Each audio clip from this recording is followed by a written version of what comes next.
Lagi ko itong nakikita sa feed ko. So, ito, yung Drip and Bites na cookies. Ayan siya. Ang laki niya pala. Sobrang tagal ko nang nakikita sa feed ko itong mga cookies from Drip and Bites. And ngayon ko pa lang siya talaga matitikman. So, ang kinuha natin is yung Oreo. Ito kasi yung favorite ni Bea Bore. So, sabi ko, since mahilig din naman ako sa Oreo, so feeling ko magugustuhan ko siya. So, anyways, hindi ko na to i-microwave kasi wala kaming microwave. Pero, tikman natin para makita natin kung masarap pa rin ba siya kahit hindi iniinit. So, anyways, ito na. Again, ito ang Oreo. Look! Ang sarap!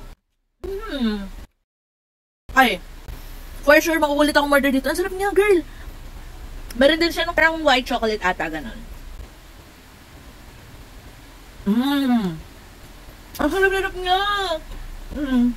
Ikita niyo yan, meron siyang white chocolate sa loob. So, kapag ito ay inyong i-microwave, mas matutunaw pa siya. Pero ang sarap niya, girl.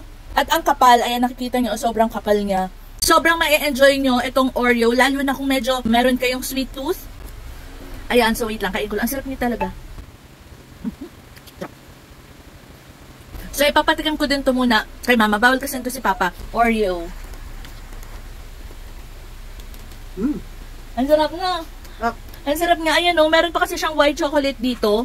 So, ayan, sobrang sarap niya. So, anyways, tatapusin ko na muna itong pagkain nito, no. Ililink ko lang dyan sa baba. So, sa susunod, try natin yung ibang mga flavors. Pero for sure, magugustuhan nyo to, lalo na kung may sweet tooth kayo. Check out na!